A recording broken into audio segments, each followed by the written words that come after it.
I'm going to play an ad real quick as we allow some people to come in.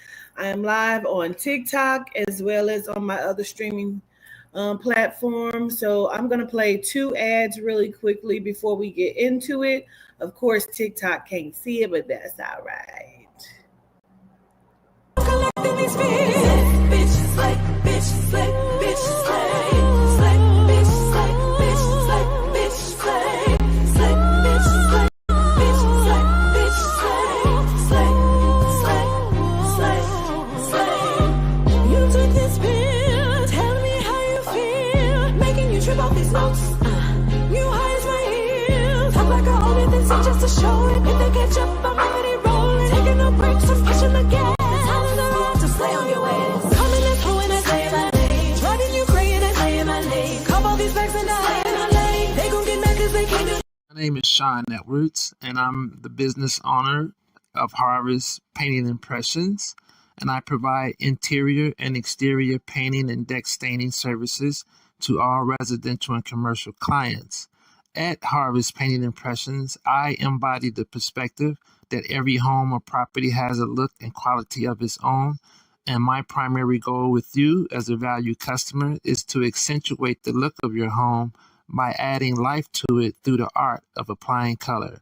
With Harvest Painting Impressions as a customer, you will have the option to acquire a variety of service options, promotions, senior discounts, material and labor warranties included with any project. In addition to that, I value the opportunity to provide you with a free and comprehensive service plan that is simple and specifically designed to promote quality performance and, most importantly, your satisfaction. For your free estimate, you can contact me at area code 815-590-64. Greetings. Greetings. I was gonna be good. I promise you. Oh, wait a minute. I was gonna be so good. I was. I'm live here, and I'm also live on TikTok. Okay. I'm not doing any readings at this moment because this is a story time. So greetings, everybody, everyone's. I hope all is well. That's what the tarot reader chick that I watched, she say that. I hope all is well. I like her too. She's dope. Greetings. Hey, you all. You been looking for me? If you're looking for me, I've been looking for you. Hey. Greetings, TikTok. Been missing me, missing you. Turn everything into a song. Greetings. How are y'all doing? What are you doing? What are you even doing? Ooh. So look, we're going to do a quick story time.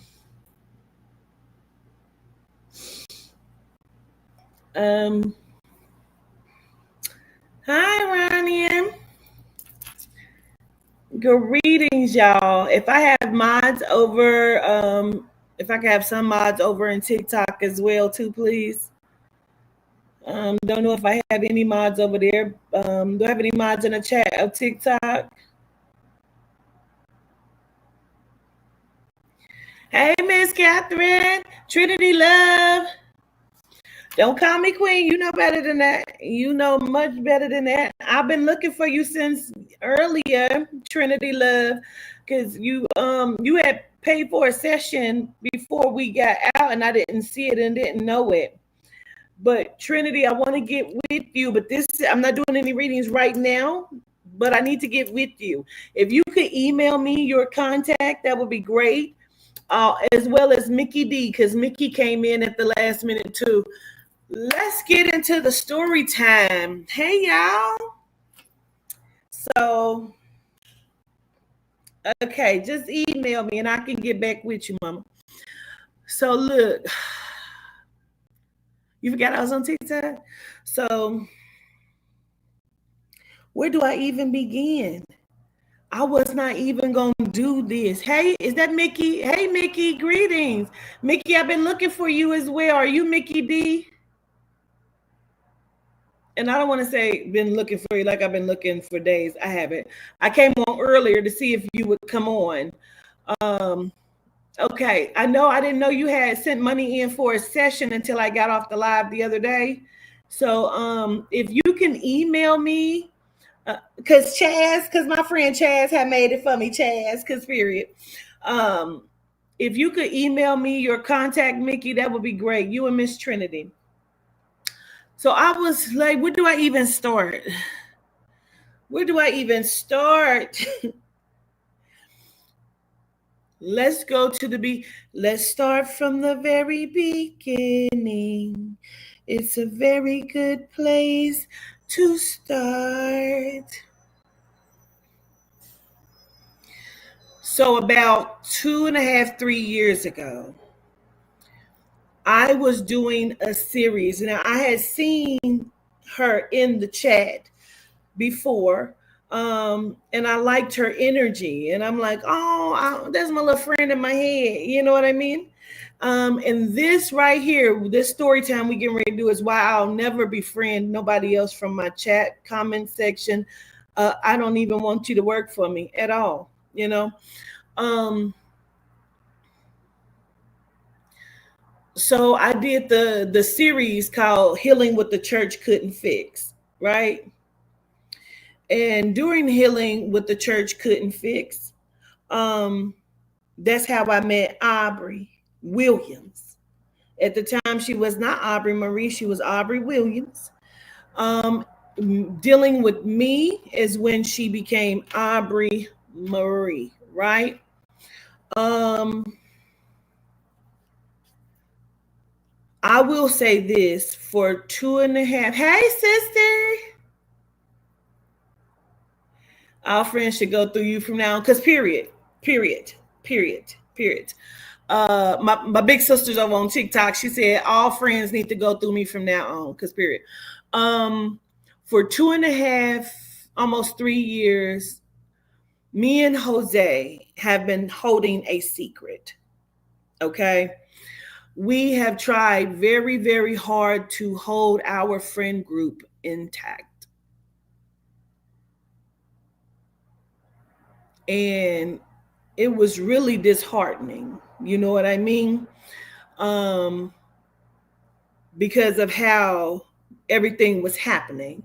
But me and Jose have been holding this secret in. We held it in from members of our team because we did not want our friend group to go a certain way.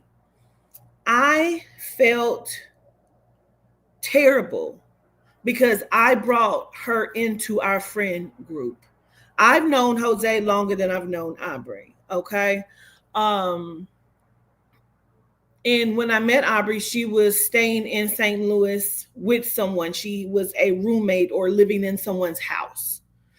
And she had told me, because then I started hanging with her. I had went out to St. Louis to visit her and different things like this. And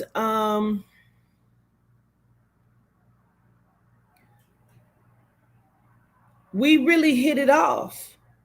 Now, I have stated before, and I've stated on live, the spirit told me that Aubrey was an opportunist. And I told Aubrey, I said, but that doesn't mean it's a bad thing.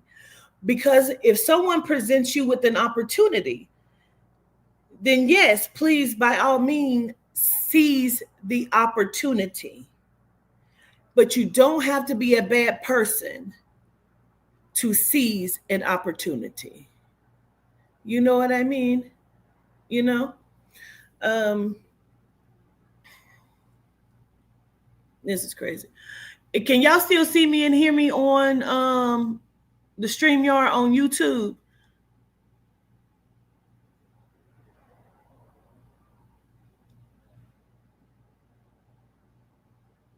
I want to make sure that they can still see me and hear me. What's up, pretty Ty? Yes. Okay. So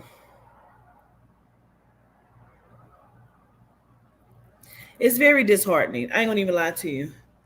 Um, so she said she needed a car, although she had a car. So there was a situation that arose with the team, and this was already, I think she was already on Let's Have a Conversation, and we even talked about it, but we didn't go into it. We talked about some things happened with our team that we had to have a meeting about on Let's Have the Conversation after the fact, because we did the show, Let's Have a Conversation, and then after that, we had to have a meeting after because we all were holding things in and didn't want to talk about it on the live or nothing because we had been trying very hard to hold our team together. So when the shit took place, um,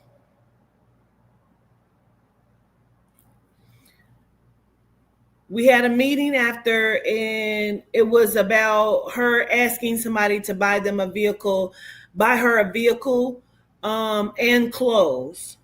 Okay. And it was some shit, shit happened with us. It was me, Chaz, Carbon, Aubrey, and then of course Nene at the time. Like shit was happening behind the scenes. Okay. Gratitude, Mickey, I got it. So I'm like, what the fuck is going on? The team was very upset behind it, but I spoke to them. I'm like, the person that is, people need to be forgiven. You know what I'm saying? People need to be forgiven, and it's okay. You know what I mean? Like we still can proceed on. You know what I mean? Aubrey apologized for all of the chaos that was caused within our team. Because remember we had the aesthetic and shit had happened out there during the aesthetic to where after I was trying to recover and we was just trying to hold our friend circle together. Okay, let's just say that because that's what was happening. And so she was telling me that her roommate was acting funny and she needed a place to go, and she was going to go to Cincinnati to live with Jose. Jose later called me. I was trying to get out of my car. I was living where I'm living, and I was getting out of my car, right? And so he called me and he said, I don't want her to come. I don't want her to come here. I don't want her to come live with me. And I said, Jose, please, please let her come and live with you, stay with you for a little while till she gets on her feet. Somebody has to be there for her. Somebody has to open the door for her.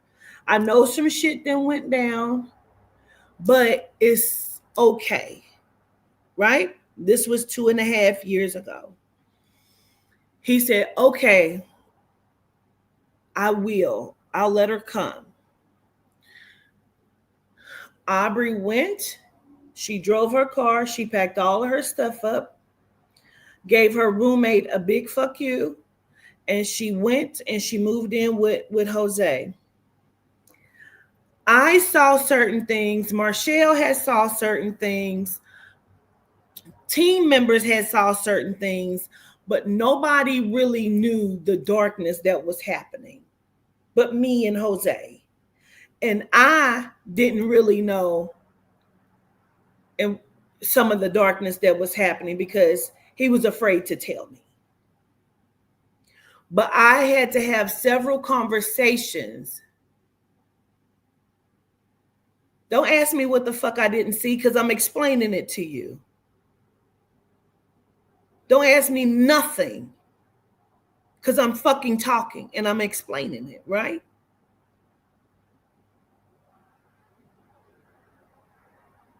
In the midst of me telling you what I saw, you asking me, did I see something? Why? If you would listen and not speak, you would know what the fuck I saw because I'm literally telling you. what I saw. I literally just told you we were trying to hold the friend circle together by keeping this secret. Because I've had to have numerous conversations with Aubrey. So it's not about what the fuck I saw. It's about I saw it and I tried to fix it.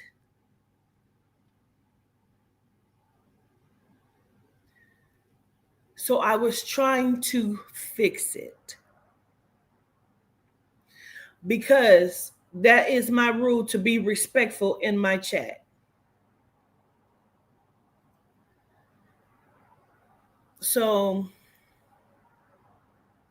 I've had to have numerous conversations with Aubrey about respect, working, not being someone's mom, and allowing adults to be adults. So I want to make a few things clear though, because although I saw certain things, I didn't know that I wasn't liked for whatever standard, by whatever standard. I didn't know I wasn't liked. I felt like where you question things like, damn, do this motherfucker really, do you fuck with me like that? You like me? Because you kind of act like you don't like me. You know what I mean? So, like I said, a few times, Aubrey screamed on me, cussed me out. Like, I do mean like screaming, cussing me the fuck out. Like, who you talking to? And I'm talking to her just like that. Who the fuck you talking to? To the point where she's still going off to where I now have to scream and raise my voice. Like, don't talk to me like that, because I don't fucking talk to you like that. You know, so it's had to go down like that a couple times. So I want to make some things clear. For almost 2.5 years, Aubrey did not work. When Aubrey left St. Louis and she left the bank and she went to live in Cincinnati, she did not work. She never had a job at all living with Jose. Never. To the point where when he needed to be carried, I foot the bill.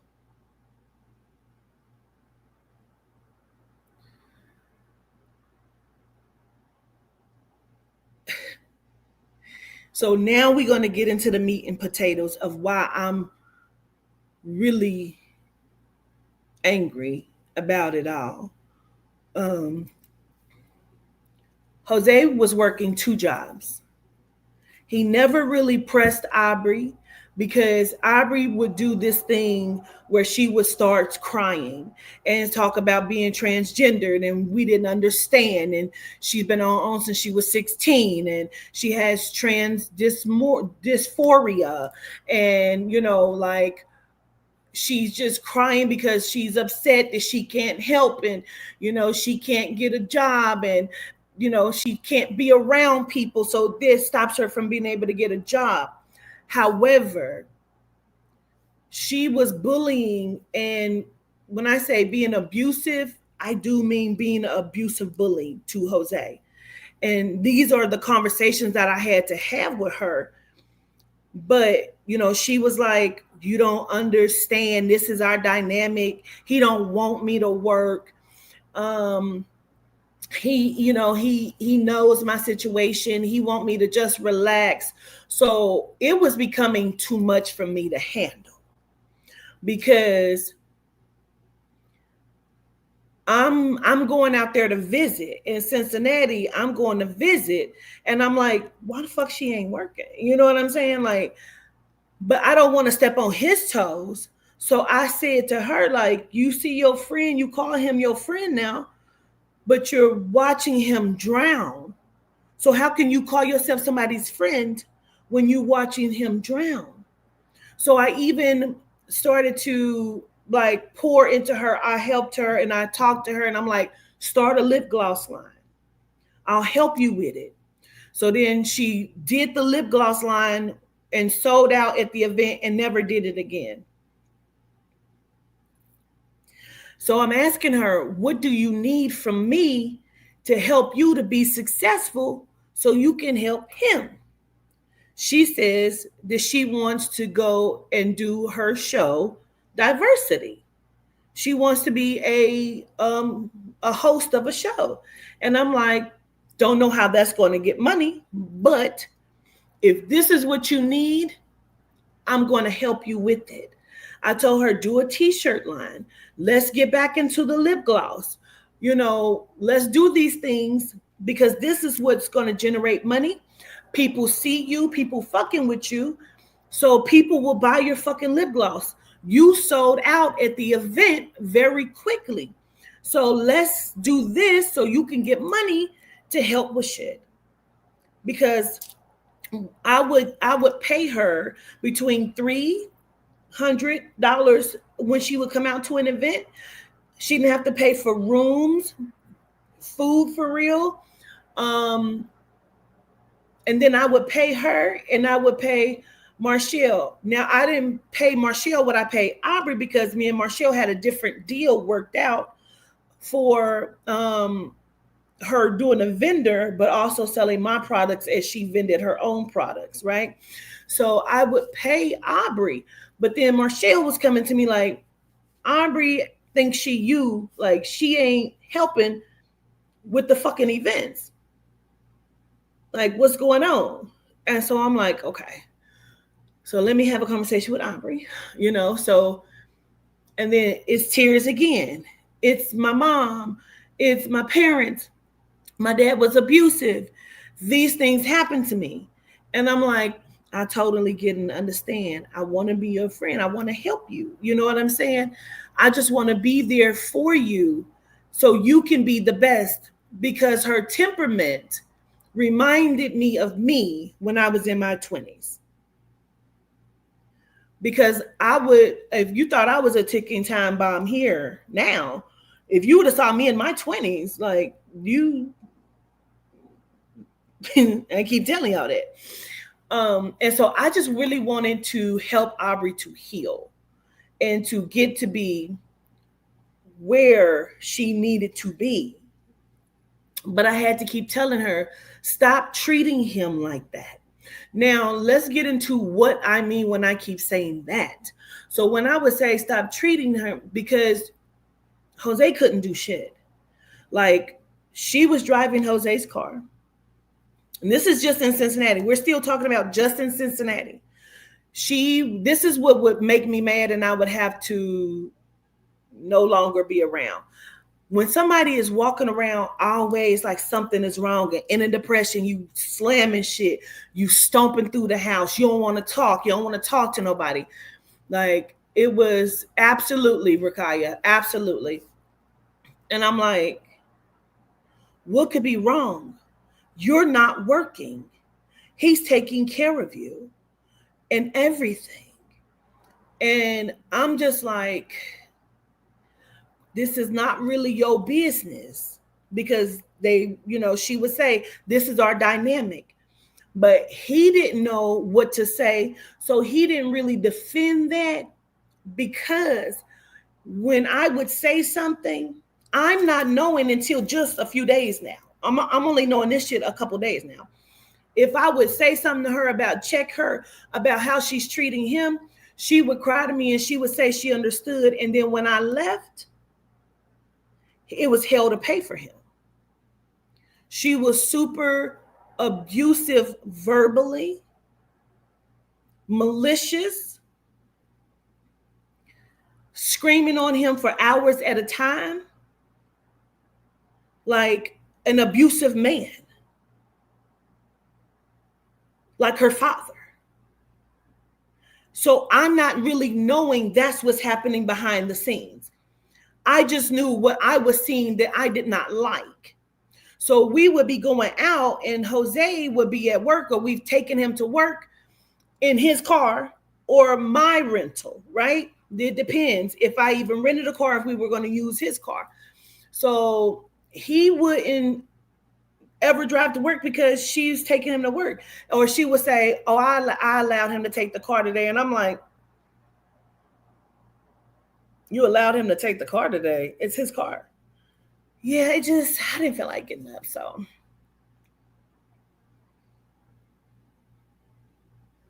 So you didn't want to go and put in no job applications, or I'm confused on what's happening.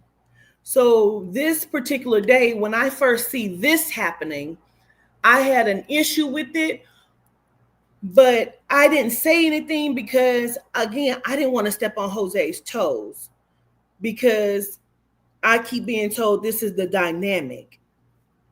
So Aubrey and I were getting ready to leave the house, and she was like, make sure you leave me the wallet.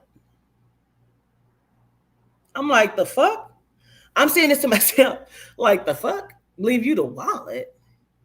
Whose wallet? Yeah, make sure you leave me the wallet with the card. I'm not knowing she's cashing the fuck out on Jose's dime. Correct. They were never a couple, ever.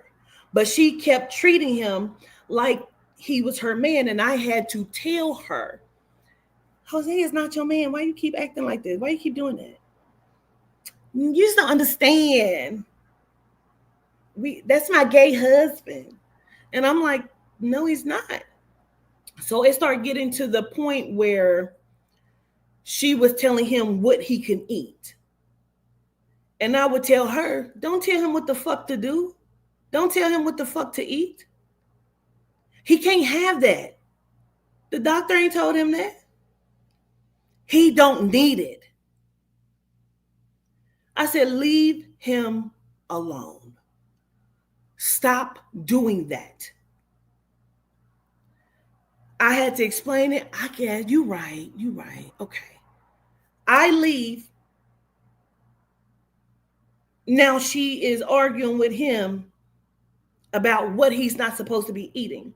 Now this went on so long to the point where she got GERD and she couldn't eat shit. And I said, so you don't understand? You don't see what's happening right here? You don't get it yet? And they both was looking at me, and I said, you don't get it yet? You don't see what's happening? And she's like, what?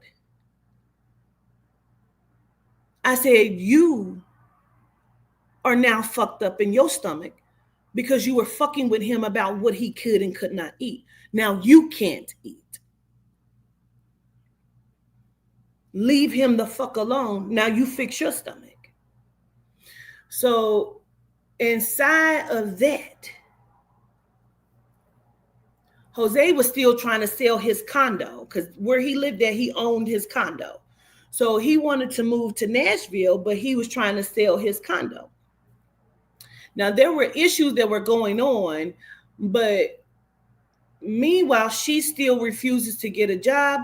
She claims she's working for Bigfoot from Atlanta. You know, you got a Bigfoot and you got an ogre. I'm just saying. And so she claims she's working for her, but she's not really getting paid. Meanwhile, if he needs something, I'm still trying to be there and come through. Okay. So I'm like, I don't want to step on his toes, but I need her to do something. You know what I mean? Like, I don't know what the fuck to do, because I feel like I just want to be a good friend. And I keep thinking, damn, I hope I didn't have him open his house up to somebody, like, you know what I'm saying? Like, so now I'm noticing that she act like she don't want to talk to me. She's stomping through the house. She going to bed and all this other shit. So me and Josina, we like to sit up. We watch TV. We have TV shows, me, him, and Toddy, my daughter. So she be at home and she be like, y'all watch this show or watch this, right? And so we block who needs to be blocked. Block who needs to be blocked. So we're watching TV. And that's all we do. We sit up till we fall asleep. We kikiing and we talking, and then that's it. We go to sleep. He get up for work or what have you. Okay. Um so then we drop him off at work one day, and she pulled into this place. I can't even remember. It was, I think, a food place, and she parked, and she was like, I can't take it. Jose is really getting on my nerve. I almost can't stand him. And I said, what? I knew you was about to say that. What are you talking about? What is going on? I I can't take it. He's so fake. And I'm like, he's fake. I said, okay, what the fuck is going on? She's like, he's so fake. He get fake when you come around. It's not you. I promise you, it's not you. It's him. This is why I'm acting this way, because it's pissing me off. And I'm like, well, what's happening? What do you mean he's fake? Well, he changes as soon as you come around. Like, he's so nice, and he goody two shoes, and he got a kid demeanor on him, and like he just changed when you come around. And I'm like, well, let's sit down with him. And he needs to go to bed. Like, he ain't going to bed. He's sitting up. You know what I'm saying? Like, he don't do none of that if you ain't here. And I'm like, well, we just up talking and watching TV. You know what I'm saying? I'm like, I don't understand what the fuck is going on. You know what I'm saying? I said, let's sit him down when he get off, and we just have a conversation with him. You know what I'm saying? And we'll see, because this can be fixed. You know what I'm saying? I don't know what it is, but it can be fixed. So we sat down and had the conversation. And, she was basically saying whatever the fuck she was saying. And I'm telling him, because all I want him to know is, I love you. We were friends before this, and I love you. And so therefore, if you are changing in some way when I come around, please know you don't have to do that, because I love you the way you are, from whom I've always known you to be. And, if you are sitting up and you're really tired and you don't want to sit up, but you're sitting up on my account, you don't have to do that either. You know what I'm saying? Because I love you. I'm all right if you want to go to bed. Now, you don't have to go to bed. If you like sitting up, that's cool too. But I don't want you to feel like you have to go to bed. You know what I'm saying? Or you have to stay up. Whatever you want to do is fine. And so, he's crying at this point. You know what I'm saying? Because he don't know what the fuck is really going on. And he's like, I didn't know, and by his account, like, he was kind of taken off guard, and he was kind of shocked and shook. But he already had been experiencing the abuse with her. So he didn't know what the fuck to say. You know what I'm saying? To even try to defend himself. And so she would tell him, you need to stand up for yourself and this, and that. So I'm like, dang, when she got up to go to bed, he would get up to go to bed. And I'm like, but if he ain't ready for bed, you know what I'm saying? She would do that to flex her fucking power to make him go to bed, right? Meanwhile, she's up in her room on the phone and all kind of shit. You know what I'm saying? And so I'm like, you going to bed? He was like, yeah, I'm gonna go to bed. I'm like, okay. And I think I even told him after that, like, listen, if you want to stay up and watch this with me, you can. And so, he began to sit up again and watch TV with me. And then, if he wants to go to bed, he'll get up and go to bed. So then, like, here come the stomping and all of the sadness. And I keep trying to explain to her, like, nothing is really wrong here. You know what I'm saying? Like, why don't you just go and get a job? And I would never work there. I am corporate. So anytime that we would suggest that she go and get a job somewhere we knew she could get a job that was decent pay, she would say no, because she was too good to work there. Meanwhile, Jose hair is coming out because he is stressed the fuck out. But he tries to keep a good demeanor.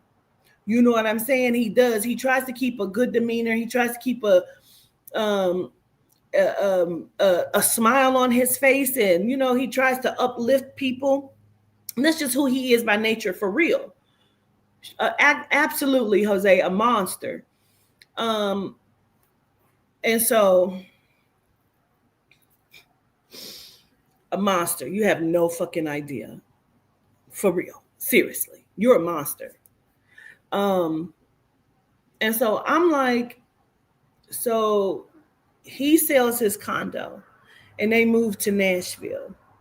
Now she's telling, oh, let me back up, because don't forget that I even started her a line on my line, right? Generational Beauty.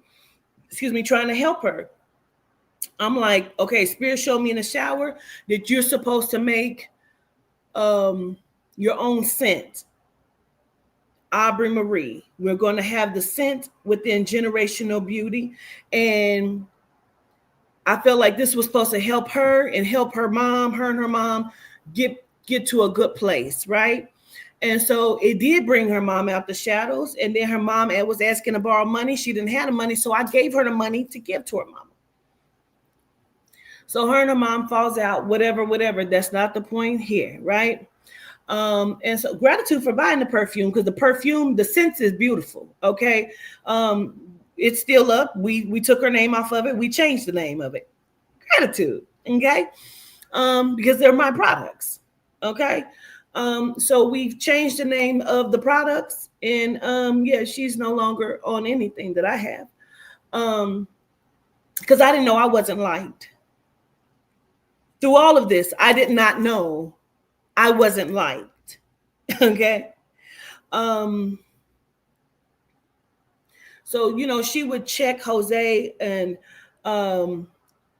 yeah, if anybody else says something to you, it means so much. She would cuss him out and ask him, why are you not supporting me? And why are you not protecting me? And you're not defending me. And like going ham, just going in on him, and told him he was narcissistic, a gaslighter, and a liar, and he wasn't a good friend because she had smoked some weed and was going into a situation, and said that he was all of these things and wasn't a good person. He was fucked up and all of this other shit. And so he ended up taking her to the hospital. And when they got there, the chick said, you're such a good friend to her. And is and was. So Jose ended up selling his condo, and they moved to Nashville. Now she had ran his car. Let's pause before they moved to Cincinnati. Let's talk about it. Before they moved to Cincinnati, she broke his bed that she did not have money to pay for. I mean, broke the bed. I feel like she broke it on purpose so he'll buy her a new bed. Purposefully, I believe. Okay. She threw all his shit away. He would get up in the middle of the night and she's up throwing his things away. He had so much silverware. Everybody's silverware was great silverware. I get to his house in Nashville. I say, where your silverware at? Oh, I threw that away. Why would you throw his shit away? He didn't need it. He could buy more. What the fuck does that have to do with what he had? Why? I said, why did you go through and throw all his shit away like this? I shouldn't have did that. No, because it wasn't your shit to throw away. So he had to get rid of the bed because she broke the bed. The bed was no longer usable because she broke it. I did everything that I could to help Aubrey. I mean, literally, me and Jose, from holding these secrets to helping her financially, to giving her shoulders to cry on, he and I did everything we possibly could for her. Now,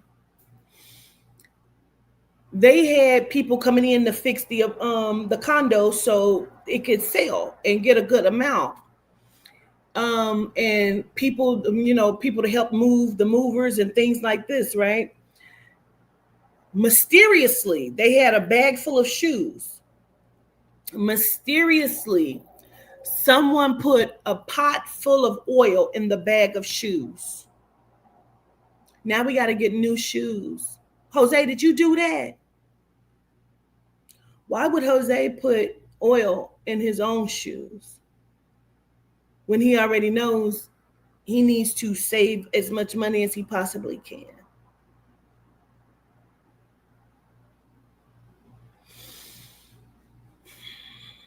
So she goes around telling everybody that we sold our home. Yeah, we sold our home. You didn't have a home. You did not have a home to sell. You didn't own anything and you didn't sell anything. At this point, a car had broke down. And we were all together when this happened. It was me, Adria, and Jose. It was the funniest shit in the fucking world, but that's a whole different story. But Aubrey is very angry all the time. Even when she's driven my car, when she's driven his car, his old car, and his new car. She drives very aggressively in anybody's car she don't give a fuck whose car it is. I mean, like gunning the gas, whipping through traffic, cussing people out, screaming and hollering, hitting the brake. Like, you're not on anybody's insurance and you doing reckless shit. Like, what's happening right now? Okay. So I'm like, this shit is crazy, but I'm like, you're going to have such a good experience in Nashville, Jose. I love Nashville.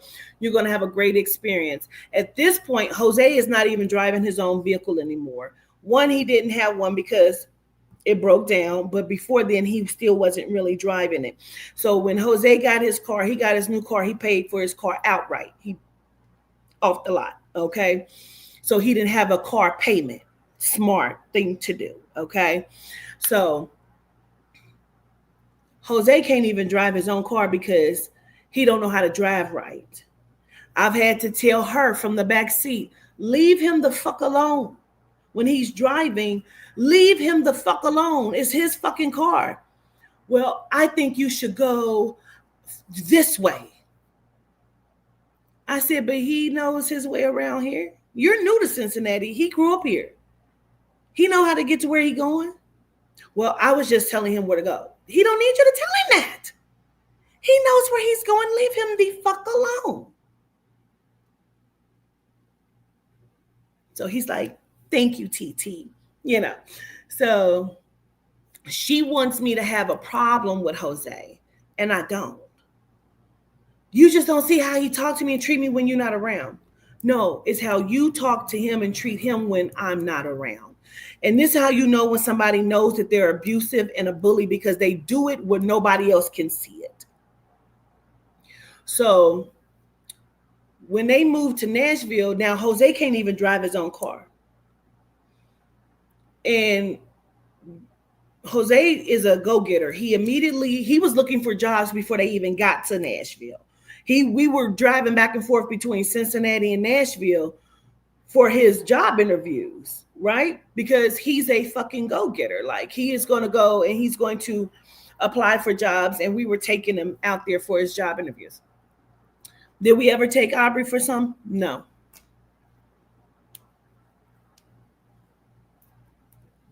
No.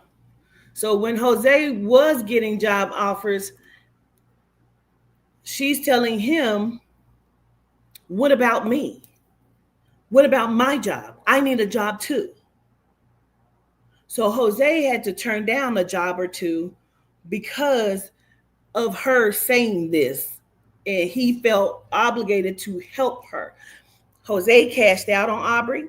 He bought Aubrey a bed. He did give her $1,000 in cash, which she felt ungrateful for, because he was just telling me today how she had came to his bedside crying, talking about some, I'm sorry for being ungrateful for what you did to me for me, and you gave me $1,000. I just thought that you would give me more,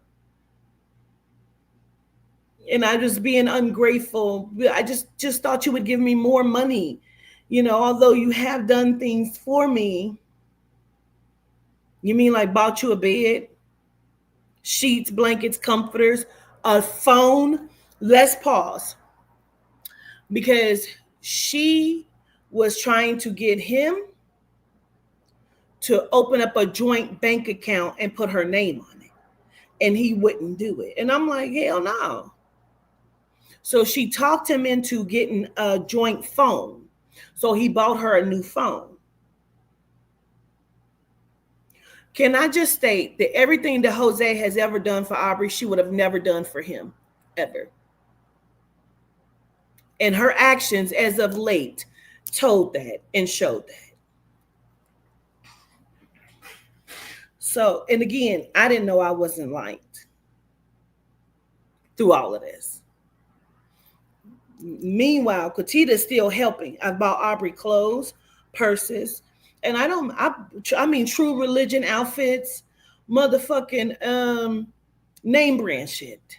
I've bought Aubrey earrings, because that's the kind of friend I am. I've just sent her money. I've given her money.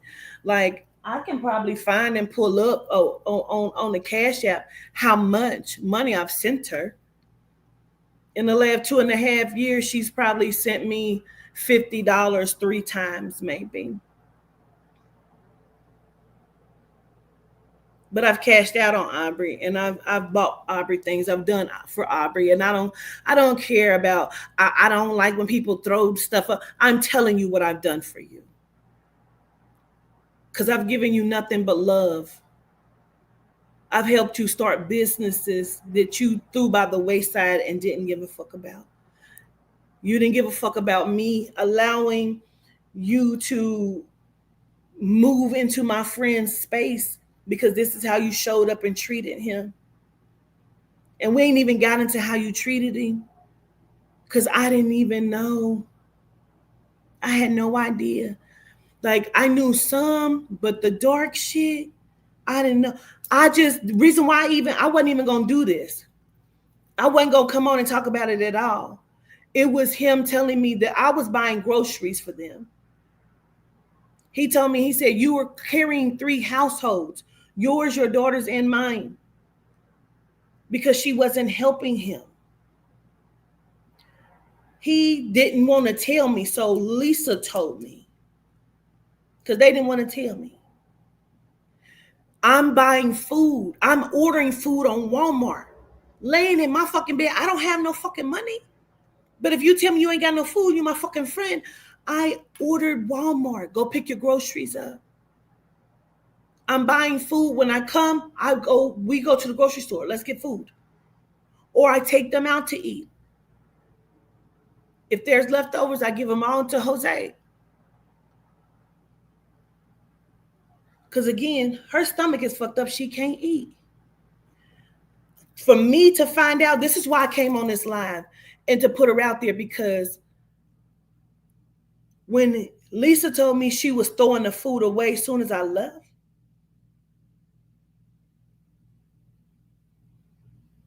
and he would ask her, what are you doing? I've seen her do it. And that's how I knew it wasn't a lie, because I've seen her do it before. I've had to check her and say, hey, why are you throwing that shit away? We just got that. Girl, that ain't no good. I just bought that. Why the fuck are you throwing that away? She's throwing the fucking food away that I bought, bro. I didn't know I wasn't like that. So then, like a week and a half ago, matter of fact, no, the last time I did the TikTok live, when I did the readings, it was one of the last times. I was at their house, so I went downstairs to sit in the car to throw the groceries away. He didn't want to tell me. Lisa told me to do the live, and this was this was it for me, because she had been walking around all day like it was an issue. I bought the tuna steaks. I cooked the tuna steaks. I'm like, it don't taste like yours. Why you put a spin on it for me? Like, whatever it is. So she got up, you know what I'm saying, and did the tuna steaks or whatever. And I'm like, but she'd been walking around all day like it's an issue, a problem. She don't want to talk. Just, you know. And so I'm like, what the fuck? Like, I'm sick of this behavior. Like, so I go down and I go and do the TikTok live, bro. So the next day, I already knew when I came back up, I said, this is it. I'm leaving. I'm going home. The fuck? I'm going home. I came out to spend the summer with them and my kids. You know what I'm saying? Like, and because we was on the road doing shit, it was just make it easier that way. Bro, she had been up there chewing him out about him being fake. I'm downstairs doing a TikTok live. She chewing him out about him being fake. Oh, you sitting up watching TV again? When I go to bed, you usually go to bed. So now what, you ain't going to bed? You being fake? You a goody two shoes. Everybody know. We all know. They all know. They know how you are. They know who you are. You fake. Everybody think everybody think this and everybody think that. None of us thought none of that. None of us ever thought any of that about Jose. So I was like, still didn't know that. I just knew it was a problem because I'm a reader. I could feel it. And spirit keep telling me shit. And I'm like, I'm not going to call her out on it. The shit the spirit telling me. So I packed my shit and I tell him, because she went to work in his car. Let's back up. Because they get this job when they first get to Nashville. They get this job at the trolley place. Now he's doing good. She immediately has a problem. It's always about her being trans. I'm trans. They mad at me. They don't like me because I'm trans. Mind you, there's other trans women that work there. I'm thinking to myself, oh, here she go. She about to make a problem. So she made a fucking problem, a scene, a spectacle. Jose, at any point, if you want to come in, you want me to bring you up, I will. No matter which platform you want to come up on, Jose. If you want to come up, let me know and I'll bring you up. So I'm like, here she go. Now she didn't cuss the people out, telling them about themselves and all of this shit. And I'm like,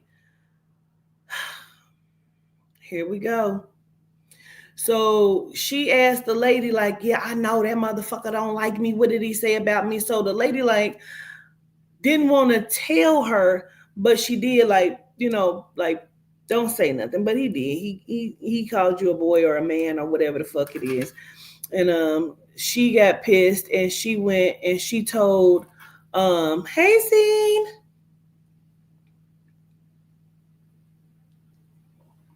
Hey, Scene. Hey, TT, can you hear me? Yes. Okay. So I'll come in whenever you need me to. I'm going. Okay.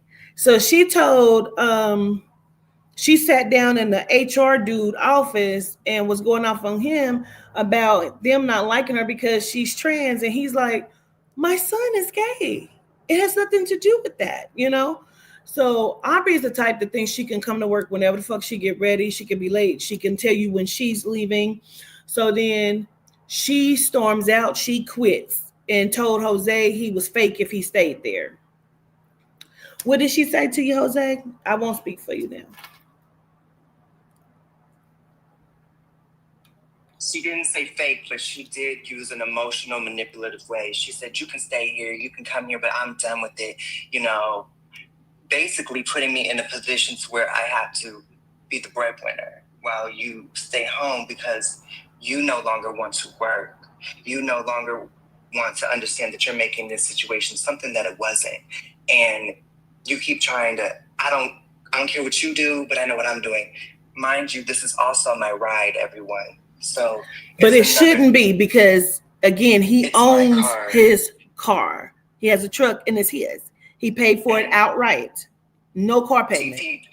She was sweet with y'all, but she glazed over the condo situation. Go ahead. I want you to tell him. I'm going to put you over here so they can hear you. Cincinnati was very tumultuous for me because there were so many things that happened. And for me, I feel I definitely tried to pour into you. I did try to understand. Yes, I did say, it's okay, you don't gotta work. I'll figure it out right now. I did, until I started saying, you don't want to try at all. And it started wearing and tearing on me. And you keep saying, how's somebody supposed to help you if you don't tell them? I'm telling you all the time. My finances should tell you too. And I feel like there are things like that you should be able to catch on to. You shouldn't want to see somebody drown. Right. And can we tell everything? We might as well. Okay, so she was cashing out, buying niggas food on his card, taking niggas lunches and getting weed and shit on his card with his money. This is just in Cincinnati still. We ain't even got to here yet. Well, Nashville yet. I'm doubling back to let you all understand that this has happened in such a crazy way. We're going through the condo process. It's already stressful. As anyone who sold anything knows. Now you have somebody on your back telling you, you're not standing up enough, you're not doing this enough, you're not getting a lawyer enough. I'm already working. For me, I kind of didn't care, and I'm not going to lie, I did not, because I'm working so much. I don't have the money to get a lawyer really, or get the news involved too much, because I really don't have time. I'm worn out. I'm so worn that I'm kind of just letting things play out how they can play out. And I have you in my ear. You're kind of making issues with the other people who own the condo even worse. Yep, cussing them out. Yes. And then you got them on recording talking about this is going to help. It's kind of made them not want to help me even more. Right. So meanwhile, she's telling Jose, I keep fucking telling you closed mouths don't get fed. You need to tell Quatita what you need. You need to get a job. Then when there's job opportunities or you're going to get a job, it's always you didn't get the job. With that, it's in my heart, did you not get the job or did you not want the job if it was offered? And everything is because you're trans. It's very hurtful. It's very heartbreaking every time, because it's like, when are you going to help me? You keep telling me you're not my last situation, but you're becoming worse. She's telling him that he can't date. He don't need to date. Meanwhile, she's running through niggas in Cincinnati, bitch. Running through them. You understand me? Like, I have no dating experience, no life. You know what I mean? Jose has been single for a very long time, but by choice, by his own choice, not because he, you know what I'm saying? He just didn't want to date. He's trying to grow himself and know himself. You understand me? So now he's like, I think I'm ready to get out here. She's like, no, you don't need to. You need to get your life together. You need to understand yourself. You don't even know how to stand up for yourself. You ain't ready. These niggas out here got this going on. They doing this. And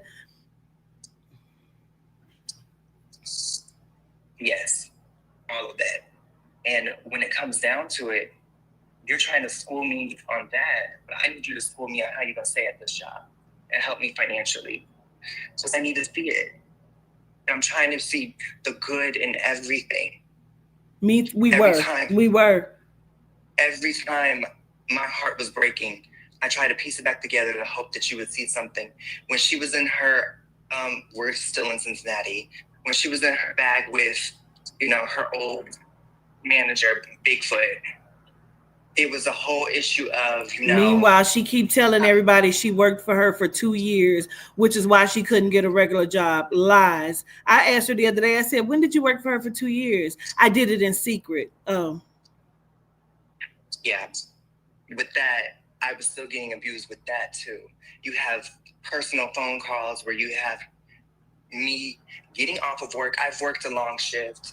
That's why when TT told you, everybody, that conversation took me off guard and for a whim. It did, because it's like, I just worked this long shift. I barely have any money. I probably didn't make that many tips.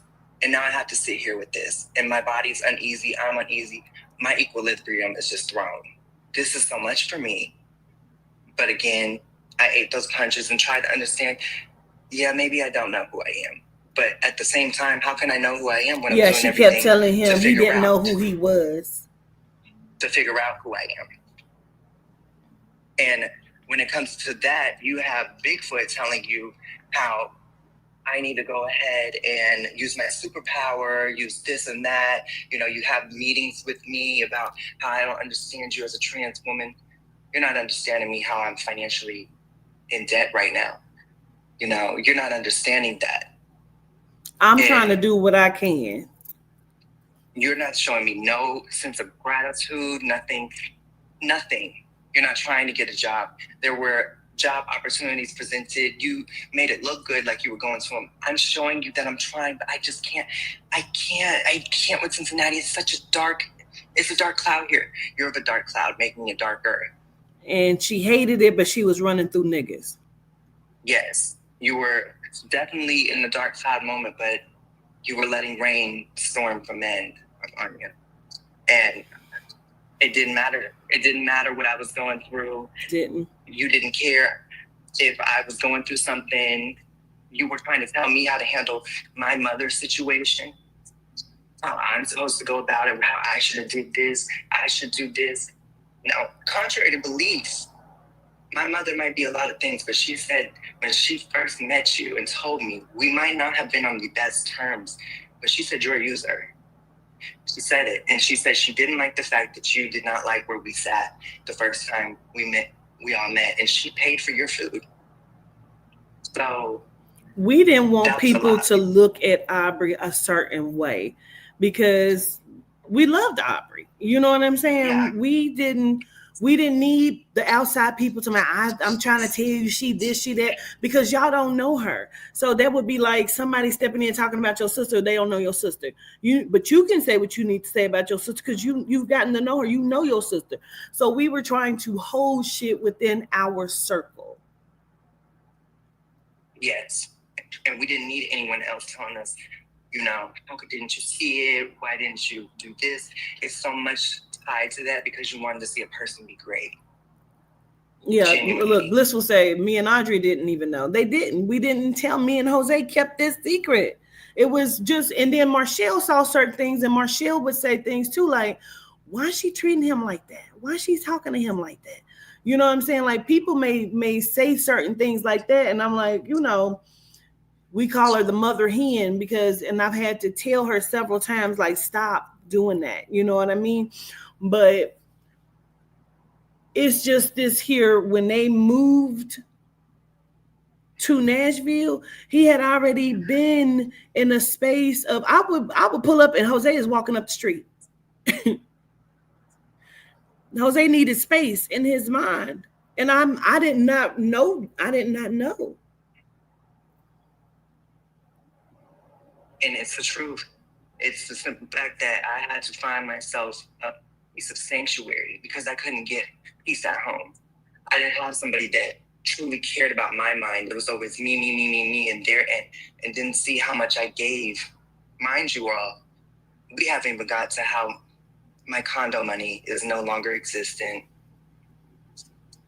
So we haven't even got there. We ain't even got there. So he cashed out on her when he sold his condo, and he bought the car outright, right? He bought her the bed. He gave her money. Like you said, she was crying, talking about somehow she felt ungrateful. But Jose had even gave me money, right?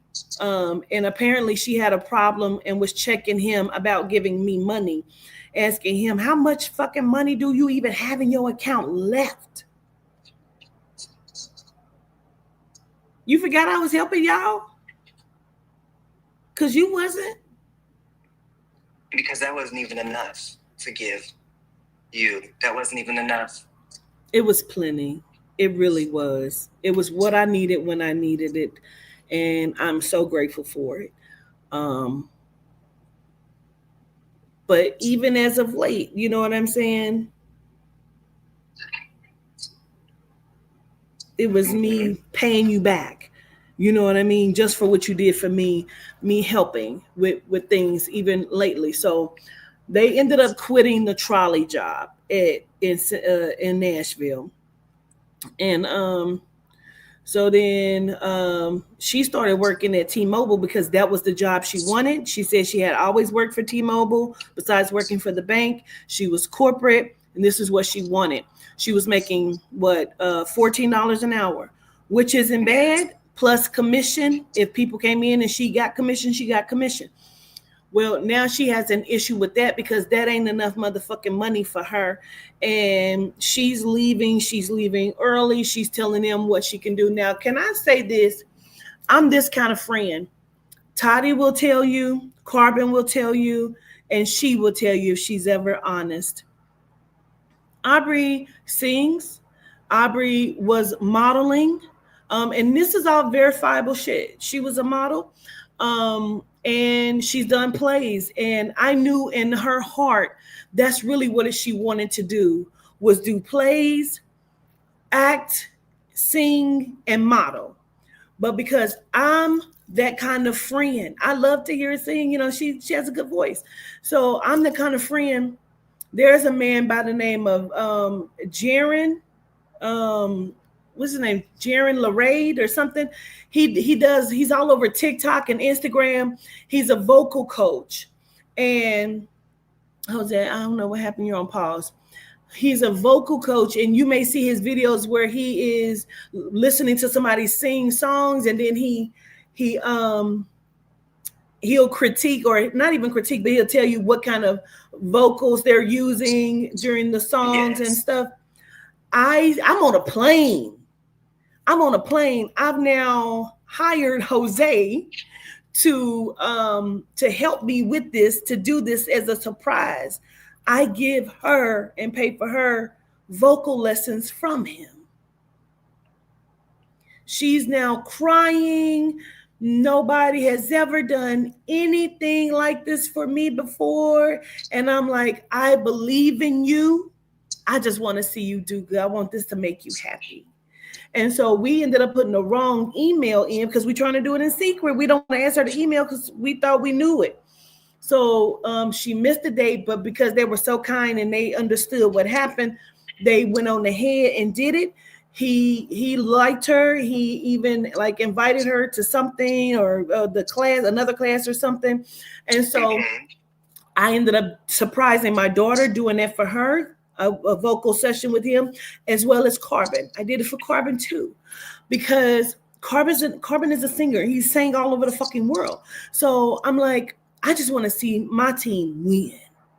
You know what I mean? And if this is what the fuck it takes, then this is what it takes. So I did that for her. I even did a second session for her, right, Jose? Yes. I ended up doing a second session for her because I believed in her so much. Again, I didn't know I was too much and she didn't like to be around me at the time. Didn't know it. So that's crazy. So now this is all while they're in Nashville. So because she had her vocal lesson this day, and her manager, she had kept leaving early. And her manager basically said, no, not today, to the point where they called the big boss. And the big boss called and said, you can't leave today. And I'm on the phone with her. She's walking around on the phone with me, as she often does. Excuse me. She said, you got me fucked up and left and quit. And I'm like, well, what is Jose gonna do? Because she just up and quit her fucking job. Well, she said, I don't have to take this. You kind of do. I had not started my job yet. He had my new job. You got the job, but you just hadn't started it. Mm-hmm. So I'm like, what the fuck is about to happen? Well, that answers my question, because I kept saying, if he didn't have a job, would she have quit? But she knew you had got the job, you just hadn't started. So would she have quit? I don't know. You know what I mean? But go ahead, Jose. Yes. Even with that, if we go back to how things were at the trolley, we still had time to still be there. And that was the thing. We were told we did not have to quit. We were told we can just go ahead and let them fire us. We were. But letting them fire us was her becoming a hurricane and making everything an issue so she can just forfeit and fire herself. And that was the issue for me, because we would have been financially cool when it came to New Orleans. And we would have had those days that needed to be paid for, because we finally unlocked the pay that we were working up for paid time off. It's so much to it financially. And when the time was to come, it was going to come. But it shouldn't have been like that. We're leaving early because you're feeling as if, you can't handle it, you can't take it. But also you keep saying that, let's get this money. How are we getting money? And we keep leaving early, and then we're going to Chick-fil-A and we're late all the time. There's no way we're getting money. Okay, so wait a minute. Let's back up. Let's get into it. Because so many things had happened even before that. Because see, again, I'm saying things, but I'm not knowing the abuse and shit that's happening behind the scenes of her screaming on him and like putting her hand in his face, pushing him out the kitchen, won't let him cook in the kitchen. Like I said, she's throwing groceries away that she didn't buy. If it was food that he liked and shit. Look, tell him what the fuck she did, see? Mm-hmm. It would be to the point where Petita is buying things and they're suddenly just disappearing, or they're bad now, or it's been too many days it's in there, or if she had leftovers and they're in there, they're complete for me. It's a problem that I'm eating them, or it's she started turning on the groceries we just bought recently. She turned the refrigerator all the way up to everything frozen in the refrigerator, including the eggs. Everything is on the coldest. Everything is frozen. Everything is frozen. Nothing is really edible. And then we have to wonder, well, why is everything frozen? What's going on? What happened? We're in the home. The two of us are freezing. She was turning the shit down on 69, 70. Like, why is it so cold in here? Like, we're chattering. Like, I mean, unbearably cold in the house. It wasn't even hot like that outside. And then she go outside. Oh, it's cold. Oh, it's too cold. You can't be, because you got the house on 70. So then I'm not knowing, she's checking and going off on Jose behind my back. That's how, again, you know when somebody know that they're doing wrong, because they wait to do it when ain't nobody else looking. What was she saying to you about the electric that she really wasn't paying for? Right, because at first my condo money was paying the gas and everything. And then when she got jobs, she was. But again, once we go into the depth of that, let's hit that. You didn't have an ID. So I allowed you to have an ID. There are things that I've done that I don't think it have registered for you and registered for her. Let me say that. And I didn't have to do that, but I did it. So you have an ability to have a life and start over. Because really she was refusing to get a license because they were still going to put Junior on it. Yes, now we're at they're still going to put Junior, and I don't want to get it. I have this going on. And you supported her through going back to her doctor for hormones and all of this shit, which was costly. I sent her money for it. And I sent her half of the money, not knowing. I didn't even know you sent her money for it. But I sent her half of the money so she didn't feel like everything was coming out of her bills. So it was half coming out for the doctor. Yes, Jose. I had no clue that you sent some too. Yes, Jose. Yes.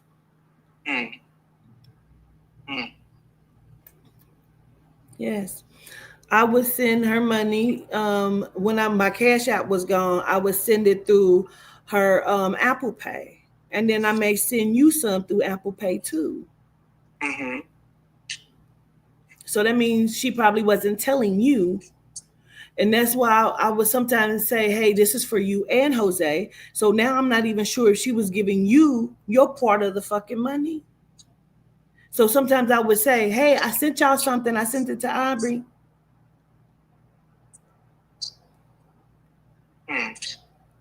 Y'all, Aubrey was, this shit is so crazy and diabolical. Aubrey was making him catch Ubers, but she's driving to work in his car. Now that she got a job that was paying $20. Now Jose you make good money. You make $15. I do, $15. Okay. And for her, that wasn't good enough. So then when she got a job making 20, she was telling him, you need to go and pick up a second job. This just ain't enough because I need to be able to take care of me and get my hair done and stuff. And I don't want to have to be paying all my money. This is how she's talking to me, paying all my money to bills because I can't even take care of me. What am I supposed to do for me? Mm-hmm. And not only that, I'm supposed to get a second job because my hours got cut for 2 months, which was really only 1 month. This is the second month. But again, we had a debacle about that because I'm telling you, I'm not working 2 jobs. I'm not doing it. Not when I have someone here. And you don't like that. You don't want to hear that. But I'm not. I will let everything sink and fail. But I'm not working 2 jobs because I see the first job that I thought, just because it was a walking distance, I didn't get. I'm grateful to understand I didn't get it for a reason because I wasn't meant to work a second job with you. So, and this is not a reflection of Jose at all. It's a reflection of her. Like 2 months, right? Was it 2 months in a row that I paid the rent? Yes, it was 2 months in a row. Their rent is $1,700. I'm asking Jose because Spirit say, put your hand on Jose's shoulder and ask if he's okay. And I do that. And he said, no, I'm good, TT. She immediately goes off. We're in a car. She immediately goes off. No, he's not. No, he's not. He need to open this fucking mouth. I told him closed mouths don't get fucking fed. You got to fucking tell somebody when he need help. And I keep telling him he going to get put the fuck out the house because the rent is due.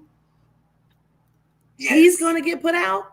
No, it ain't he getting put out because the rent is due and he ain't opening his mouth. Jose had his portion of the rent. Why the fuck are you not asking for help? Because it's you who don't have the portion of the rent. So I paid it. I paid it in full. Because I knew if you only had this amount, that means you need that for gas and other bills and food. So I paid the whole bill. You understand me? And so, do you think she said thank you or gratitude? No, Jose did several times over. Because you feel bad that you had to ask somebody who is trying to also get themselves together for money when they have their own life and you are conscious of that and you know you have somebody here with you. You shouldn't have to ask or have somebody give you anything. Because in this moment, it should be, we're good, let's help her. That's how I see it. That's how my mind and perspective was. We should be helping her now that we're good and good standing. Because I didn't have it, but I'm not getting ready to let them get put out. My daughter didn't have it. I paid hers, paid mine, paid his. I didn't have it. So when you see me asking for money, I really the fuck need it. And she does. Bro. She does, because she's been behind the scenes being a good fucking person. Bro, this bitch is so diabolical to me, bro. Showed him that because he keeps telling her, stop driving my car. I want to drive. I haven't even been able to experience Nashville. I can't go anywhere because he can't go nowhere unless she drives. And she's telling him, no, we're not going to watch Quatita's lives right now. We'll catch her some other time. We're trying to spend time and we're trying to get our minds together. We need peace and space. And she's just too much. Because I didn't know I was too much. I know now. I didn't know then. I was too much. I know now. And my food wasn't good enough. Didn't know that. But I know now. And so, she told Jose when he said something to her again, like he wakes up and she's gone to work and she's gone in his car. And he said something to her like, hey, I told you we got to compromise, but you keep taking the car. And she told him, please repeat it. It got to come from you. Tell them what the fuck she told you. Now, we're going to go on the lighthearted. She's right. I did say we need to compromise because I'm still being good and trying to be a good person knowing you don't have a vehicle. But I still don't have to be a good person because it's my vehicle. And I'm trying to let you know that at least a little bit, you Uber some, I Uber some, but I need to have some freedom. I want to sometimes get in the car and listen to some tunes when I get off. I don't want to be in someone else's car and I'm listening to their tunes sometimes. My Ubers have been exceptional. There's no problem with any of them. They have all been divinely exceptional, great people. I mean, they've made me smile every rising when I see them. None of them have been bad. But when I'm telling you this, you hit me with that. You have to show me something the same way I showed you something. You can't get to this car until you show me that you're going to go out here and get job interviews. You've lost your mind. Because why would I have to show you I'm getting interviews and I keep telling you I'm not getting a second job? And you keep getting upset because you keep saying you're not getting it because you don't want to or because you're not getting a second job. Both.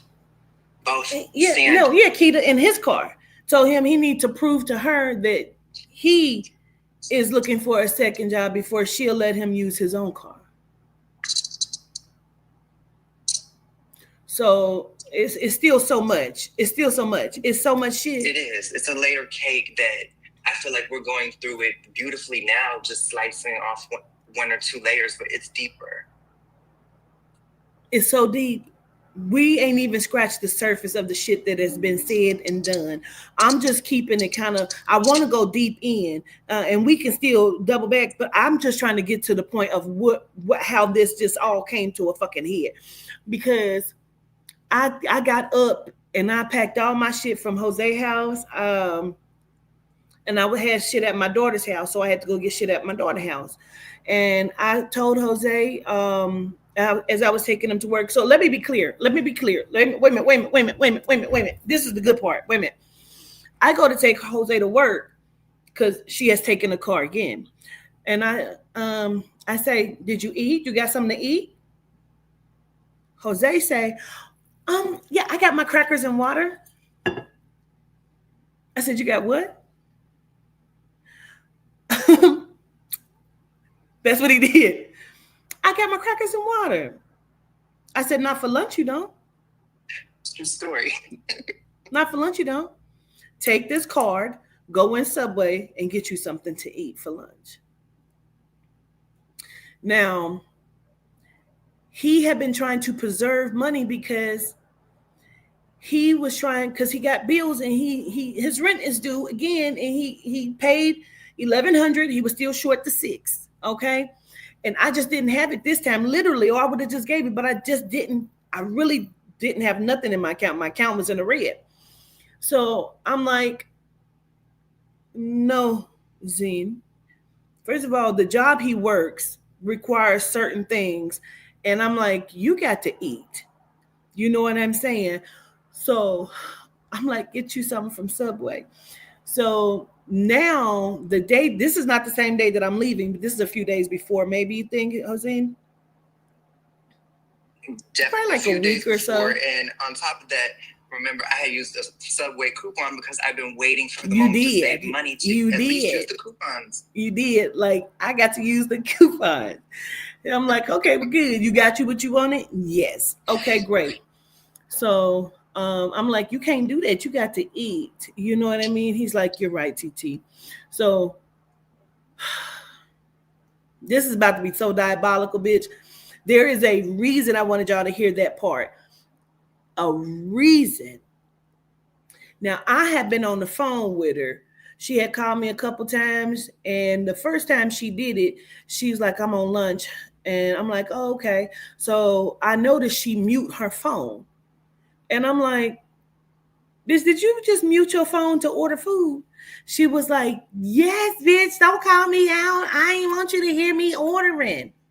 And I'm like, why? She's like, because I ordered chicken. Bitch, you always eat chicken. I don't make it make sense, but okay. So this had happened like maybe 3 times. She's going to order her food, getting her food. Now, in the Risings, she's talking to Audrey on the phone while she's ordering her breakfast. I'm on the phone with her when she's ordering her lunch. Audria and myself had no idea she's ordering on his debit cards. Meanwhile, he's eating crackers and drinking water to preserve money. And she is living her best motherfucking life on his debit cards. He didn't even know until just the other day he was checking his shit. And then you still didn't know until, again, the other day when you saw other shit. Yeah, because there were things that I'm like, okay, I was saying you can use some things to get food, but you went overboard on a couple of things because I had no clue. You're going out on my dime sometimes, getting you lunch and everything. I figured you're using your own money or Apple Pay sometimes. Sometimes I am unconscious because I don't look at my account because I don't want to trigger myself because the situation I'm in is triggering because I should not be here. She shouldn't have used it. I don't give a fuck if it was only one time. She shouldn't have used your debit card at all because you were eating crackers and fucking water. Tell my son, this is just pie. This gonna hold me over. And then we'll come home and tell my son, I'm not even hungry for real. I just don't even have an appetite. Bitch, because you didn't ate all fucking day on this nigga diet. Then gonna tell him what he can eat. Somehow you have another meal that manifests. You have a rotisserie chicken. Yeah. But you don't eat chicken. No, and mind you all, sometimes, yeah, I would have my tuna steak from the fridge or whatever, but this bitch had a whole rotisserie chicken for herself. And I'm only getting one meal a day. And maybe a coffee if I want to risk it. If I really want to risk spending that money on myself, I'll get myself a coffee, even though I feel guilty about that. But and she's cussing because he don't need coffee. He trying to show out because you hear he know he ain't supposed to be drinking coffee. Then the doctor told him not to drink no coffee. He say sometimes coffee is hard on the stomach. Sometimes coffee is hard on my fucking stomach. But the doctor ain't told him that. But you going off. Listen, I'm at their house. Me and Josine, we watch TV. Me and her watching TV. Josine get up to get his food. I see him walking around the kitchen. I said, what is you doing? What are you looking for? He looked over her. He said, where's my hot sauce? She turned around. She looked. She turned back. You don't need it. I said, you hid his fucking hot sauce? He said, why would you hide my hot sauce? Where's my hot sauce? You don't need it. He has to go through the fucking cabinets, and she didn't put it way up high where he almost couldn't get it. I said, you can't tell him what the fuck he can eat. If he want hot sauce, he don't need it. That's not your fucking business. You don't need a lot of shit that you fucking get. You don't supposed to do a lot of shit you do. But you telling him what the fuck he can eat. You hiding his shit. You turning the fucking refrigerator up. You throwing away food.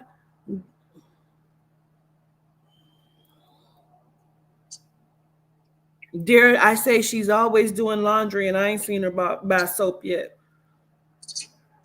I ain't saying she ain't bought none. I ain't saw her buy it. It was already bought in bundles while I'm trying to figure out how I'm still going to make my little bit of soap stretch out.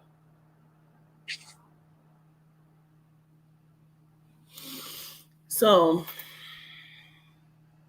she scheduled her hair appointment the other day. Meanwhile, the rent still needed to be paid. Sorry, Josine, for even talking about this. But the rent still needed to be paid. Although it had been half paid. Like I said, he paid $1,100. $600 was still due.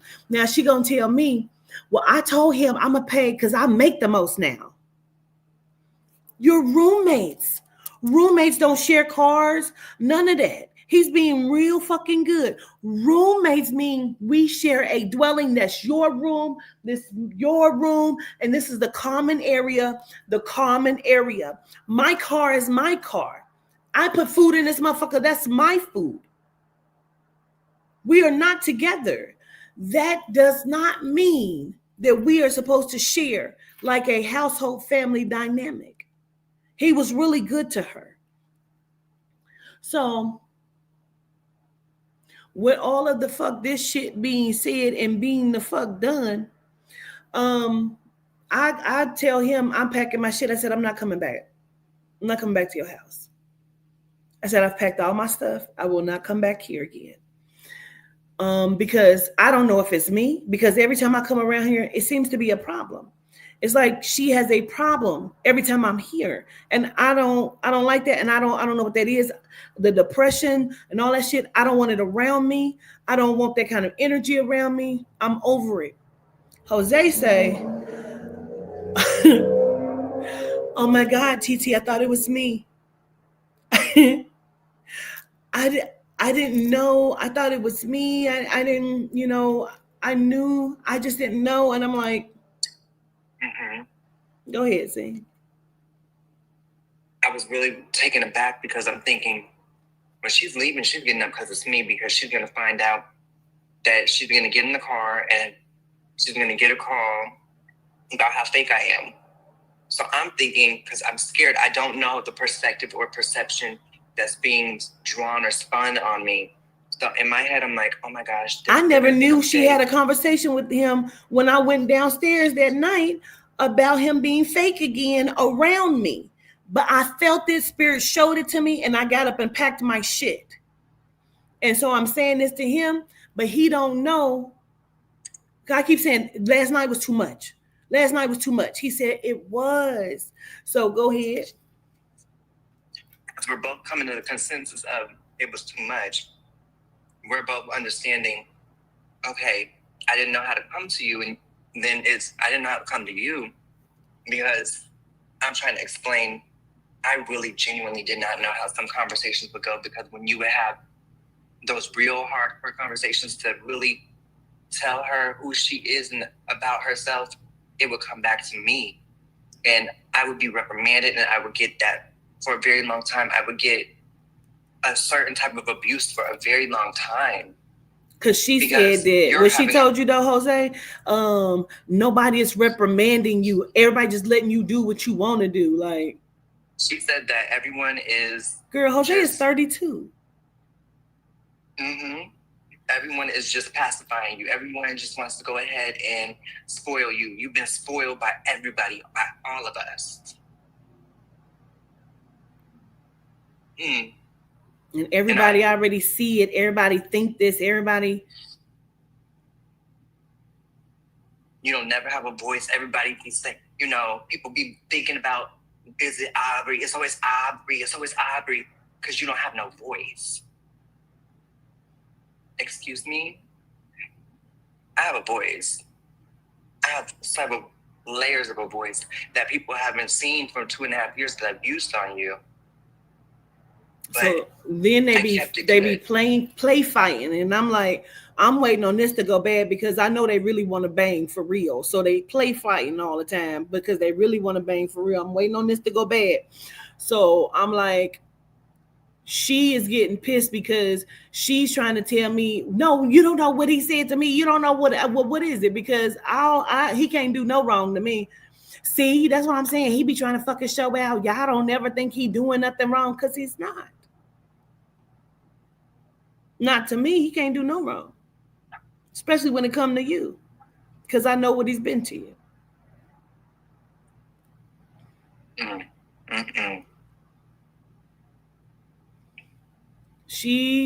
Listen. Go ahead, Zena. We had a conversation before I went to work, and we had to break down how certain things were what they were, how they were, and how it looked. And I told him what I didn't like about what I saw that she was doing to him and how it made me feel. And then he said, oh my God, I feel seen and I feel heard. He said, I had nobody to tell these things to. So I would sit in my closet because I just didn't know. I said, you thought that I would turn on you for her. And I thought you were going to turn on me if I say something. So neither one of us was saying anything, Mm-hmm. But I didn't like what I was seeing, and I didn't want to step on your toes. So then he's running it out to me of which the fuck she was doing and saying. None of it was right. None of it made sense. It was really hard for me to really comprehend how you're doing certain things when I've asked you, please don't do this, and you're still doing this. You don't understand that I've done a lot and gave up a lot. And you keep thinking that this struggle, you have to survive. You got to learn to survive. It's called surviving. Meanwhile, she's talking about Sherry's doing work on her, Charmy's doing work on her, even though I had to cut all of them off too, and they have their own reasons why they got cut the fuck off. But I'm 45. I'm not going to keep putting up with nobody's bullshit. But go ahead. And with that, here we are going back, forth, and forth about what do you mean about surviving? I'm not about to learn how to survive. Or I'm telling you, I'm at my breaking point. I'm at my wit's end where I'm going to let it all go. You don't understand what I'm saying about letting it all go.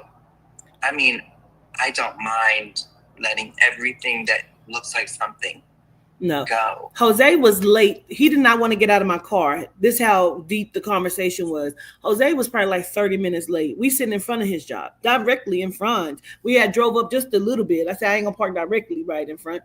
But he did not want to get out the car because he needed to tell some fucking body the shit she had been doing and saying to him. Like, it got so bad that I was angry. Like, I was angry as the fuck. Do you understand me? The shit that I was being told that I saw, but I thought I was tripping. You know what I'm saying? And I'm like, damn, I don't want to step on nobody's toes. I don't want him to be mad at me. Like I said, me saying something to her before, she screamed on me and hollered on me, you know what I'm saying, a couple times. And I'm just like, we walking on eggshells around her to not cause this bitch to be slamming doors and banging on closets, breaking shit, like, because she's a fucking ogre and this is what she does. Like, and so I'm like, okay, well, I'm leaving. So she tells Jose, yeah, I know why she left. But y'all together, y'all are too much. And I need my peace. I need my peace of mind. And this is all the time, everyone. This isn't just in Nashville. This is a sequence of things that have happened for 2.5 years, even in Cincinnati. And it triggers me because I don't like that my friend has to leave. I don't like not being hospitable. That's never been me. That's not me. That's weird to me to be like that. It makes me feel very awkward and it makes me feel shitty. I feel like a bad person. So why don't you? That's where I try to bring things to come full circle. And then it's because you're fake. It's always constantly, I'm fake, I gotta do this. I always have to recraft myself, but I've healed all of me. What have you healed? She doesn't want to. It's always tears, and I can't because I'm a trans woman. You don't understand the things that I've gone through, Quatita. Girl, if you only knew what Quatita has gone through, and I still choose to show up for people and still show up as a good fucking person, and bitch, and I'm being harassed and stalked daily, and I still show up, and I show up as a good fucking person. To me, that shit is no excuse whatsoever. But we ate that shit, Jose. We ate that shit and we let her have that shit. So at this point, I've heard enough, because over the last few days, me and him were having conversations, and I had called Lisa, and I told Lisa, I said, this is an HR issue, Lisa. I hadn't even talked to Adria because I knew her and Adria had their own friendship, and I didn't want to skew that or step in on that, or you know what I'm saying? Like, but Lisa's HR. So I go to HR about this shit. And I'm like, I gotta release her. I don't want to talk to her. I don't want to see her. She can't be a part of the team. And Lisa's like, okay, so what I'll do is send her a message, and I said, no, I gotta do it personally. I have to do this personally first, but I want you to know that this is what's going on, okay? And this is what's been going on for 2.5 years, right? I still never told Adria. So I said I might give it a week, to let Jose get himself together, you know what I'm saying? But I couldn't. I could not. So I did it on Yehuda's birthday, August 15th. I called a meeting. I'm driving in traffic. I called a meeting and I said, I know I'm too much. I get that. But I came in to rectify the situation today. And I said, well, wow, not really rectify. And then I let her know that I don't fuck with you. I don't ever want to see you or talk to you again. This is done. You're no longer part of my team, a part of nothing that I have going on. And she just kept saying, okay, okay, okay. She was at work. Okay. And I said, mm-hmm. I said, you're a bully. You're toxic. You're ungrateful. You're selfish. And this is done. And I no longer want to see you nor talk to you ever again. And then I said, and get the fuck out of my friend's house and give him back his fucking car. And that is all, everybody. Have a great day, y'all. And I hung up. I ended the business call. Because it is fuck her. It is fuck you, Aubrey. I stood by your side even when it came to your parents and you confronting your parents, confronting all of the situations on Facebook. I stood 10 toes down because that's the kind of friend I am. I even made an appointment, took her to get this thing. She has a big knot like this in her head. I took her to go, I was going to pay for the shit to have it removed so she can feel more confident about herself. Like, bitch, the shit that I have done and would have done for you, you showed me who you were. You told Jose you wasn't going to fuck with my daughter when you got to Nashville. You didn't fuck with her like that because you wasn't going to be fake. Girl, fuck you to death. Do you understand me? Like, whatever the situation that happened between me and my daughter, we're always going to be good regardless, no matter what. So you said you wasn't going to fuck with my daughter, girl. You got me so fucked up. You got my daughter fucked up. You got Jose fucked up. You were the worst part. She sat in me and Jose's face and told us this was the worst 2 years of her life. Mm-hmm. The worst 2 years of your life, and we had to listen to how your life was so bad damn near every fucking day, about how you had to sleep in your car and how you went to a hotel with Bobby Valentino and his ass was stinking, and how the fuck you met the one, what's his name, the rapper that got killed in Atlanta, Scooby, whatever, the Snoopy, whatever the fuck is. Yeah, and these are no lies because I seen the receipts. Like you meet all of these niggas, bitch. You run through these niggas, bitch. And I've been nothing but kind and cordial. The spirit has saved your life. Stop the nigga, bitch. You drove my friend car all the way to Dayton, Ohio. That's a 45, 50-minute drive for some dick for a nigga who did not open the door for you. And then later I read on the situation and spirit said they saved your life because that nigga was infected. You got me so fucked up because I'm too much for you, bitch. You don't like being around me, bitch. You don't want nobody. You don't want him talking to me, giving me money. You don't want him doing that for me as much as I've done for you. Like, and I've done for him. I don't give a fuck nothing about nothing that you got going on. That's why the fuck you are out of his fucking house. Because yes, she got put out and cried and said she understood where she was wrong and ungrateful at. Well, guess what? You probably understood it too little, too late. That's why when you called other people to help you, nobody came to your rescue. I would never come to your rescue again. Spirit told you that you would never be homeless again as long as you kept trying to be a great person.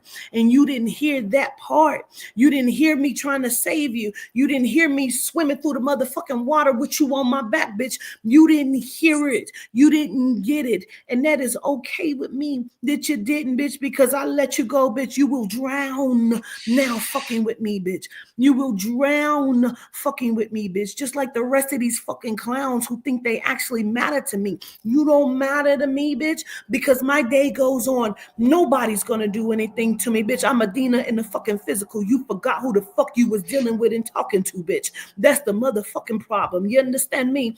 So when I speak and I speak upon it, bitch, I tell you the worst 2 years of your life is yet to come. You will know it day for day. Everything you did to him, he has already done to you. Everything you did to me, bitch, I've already done to you. The worst 2 years of your life, you're going to know about it. Your white family, see, your white family didn't open up the door for you. The door never closed over here. See that? You got me fucked up, little girl. You showed up in such a way that was so displeasing and disheartening. And that is too bad for you. I did this on both platforms because I didn't want you to miss it. You or your Bigfoot ass friend. I am not the one ever to be fucked with. I am a great person and you should let me be that, but you didn't. You didn't allow him to be good to you. The putting your fucking hand in his face, pushing him out his own kitchen, telling him what he could cook and couldn't cook, and the way you banging on his shit in his car, you banging on the motherfucking stove and shit in his house, the shit you have done, the way you have talked to him and screamed on him, the way you have bullied and manipulated, the way that you have motherfucking been ungrateful and selfish, dollar for dollar that he gave you, bitch. I asked the soul and the spirit to claim it. You shall not see a great day. Your apologies are not accepted. You told him you gonna make sure that you pay Quatita back. Bitch, you can't never pay me back. You don't have enough life or fucking time or money to pay me back. Because remind you, he didn't want you in his house. I begged him to let you come. You got me fucked up. And even with that conversation, I was in Walmart in Cincinnati after all that debacle, and you told me let her in. I was on the phone with her and said, I'm going to let you come, but I'm going to tell you something. I have a tendency of being so good that people disappoint me, and I'm going to be hurt. I know I will if you don't do what needs to be done, but I'm letting you come.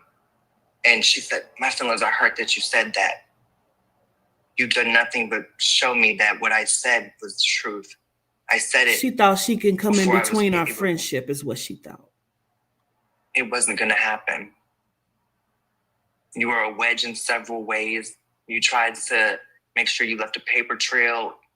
It felt like you were trying to not let other people get closer to me or in certain instances because you're making up what you needed to do and how you needed to speak and maneuver. Marshall did it too. Me, that's the issue. Marshall did it too. Mm-hmm. Genuinely, I have been here. I didn't. Everything. I bent over hand. What did she tell you? She didn't like going on tour with me. The tours was too much. I was draining her. She was drained from tour. The tours were too much. Like, that's too much. It's also draining. What's draining about it? Because you get to go on tour while I'm working a job to supply 2 people when I could really be living La Vida Loca, supplying myself. Because you refuse to really get a job because everything is about being a Black trans woman in America. My experience as a gay man is the holy grail. It's a holy grail compared to yours. She couldn't hold on no longer. She had to show her hand. She couldn't hold on no longer. She been waiting for something. I know what you've been waiting for. Like you told me, I think nothing good is getting ready to happen to you because of me. And it was actually, it ain't even nothing good. She said what it was, and I ain't gonna say what it was. And I told you, I thought that too. No fret, my pet. None of yous. None of yous. Jose, this bitch tried to shit on you. She dogged you out so bad, and you can't do my friend like that. I can't stand around while somebody is doing it, especially when you finally told me. It's one thing for me to speculate it, but for me to see it and then, be told like, no, you don't get it. This is what it is. And I step back. But when you tell me, Jose, mm-hmm. You told me. And I felt we were having our moments where it was coming to a head because we kept getting alone together, having moments together, discussing it together. It felt like I know you feel it because I know you see it and I understand. And you were trying to read the room with me as I was you because I was still nervous. You had that abuse going through your mind because you're like, I don't know if this is going to go back. If this goes back, then I don't know what to do because I'm so nervous. I'm so scared. I don't know how the perception of what is going to be said going to come back on me because, again, everyone, when she leaves the household, it's not the same. When something is said and she's not in the confidence of her face-to-face, it's not what it looks like. She's had several conversations with her, just trying to help her be better and be great. And you try to check me instead of taking in what she said and understanding, oh, maybe that was wrong for me to say. You check me with everything that she tries to help you see where you're wrong when it comes to me. And you treat me terribly. You treat me horribly. You mean no good. To know that there are so many things that you've left in gray areas, and I had to put pieces together later, quickly at that, within this time, it breaks my heart. It pisses me off. It makes me mad. And all I say is come what may. Come what may. Because just like Celie put them 2 fingers up, you're going to learn, though. You're going to learn. When I told you I'm going to learn you, and you were upset about that, I was already at my breaking point and my wit's end with it all.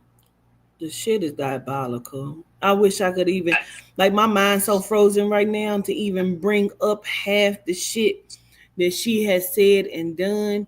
Like, it is, Tati's mind blown. Lisa, Audrey, my mind is blown. You know what I'm saying? Like, but I know it ain't a lie because of the shit that I saw. You've made me feel like I was crazy. I had to question myself for several years. I had to question myself for these couple years and really be like, is it me?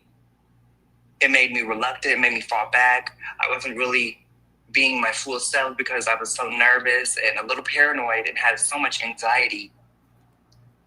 Me and Jose went out to eat and we talked about dating and love lives and relationships. And that's when he told me what she said. And I'm like, why would she say that to you? What did she say to you about dating? She was basically telling me, you don't need to date right now. What you need to do is try to figure it out. What you need to do is figure it out and get out there. So I'm telling her, how am I going to get out there when I don't have my car? I'm not experiencing Nashville. I have no money. I had to break it down in that aspect. How am I going to do that? What you need to do, you need to go out there and what do you think? Everything is a fairy tale? You think somebody's just going to come to you. You just think you're going to live easy and it's just going to be a fairy tale for you. That's your problem. No, I never said that, but I know that it will happen for me. Now that you are doubting it, it will. Talking about make niggas give you money and niggas got to give me money, but you running through niggas and ain't getting no motherfucking money. This nigga just thought I was supposed to suck his dick because I'm supposed to, but I mean, I did suck his dick, but I'm just saying. And you didn't get no money? Oh.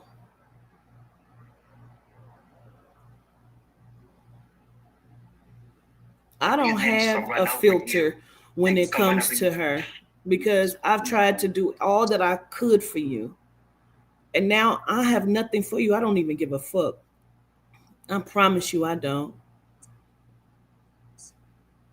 You in your hotel room. The hotel room you had to pay for out of the money. See, Jose ain't been able to get his hair done. He like to get a blowout. You know what I'm saying? He like to get his hair blown out. He like to do his, get his little nails done and his feet too. This bitch gonna send me $50 like 4 weeks ago. She sent me $50, said I wish I could do more. And then gonna tell me, yeah, I had to go and get my nails and my feet done. Bills are not paid. Bills are not paid. You sending me 50? Bitch, you should have been giving that to him. Bills are not fucking paid. I had no idea. Bills aren't paid. We're worried about gender dysphoria. the times I had to tell you I put myself on the back burner for a very long time and I haven't done anything for me, you can't go through that because I'm not a trans woman. I have gender dysphoria.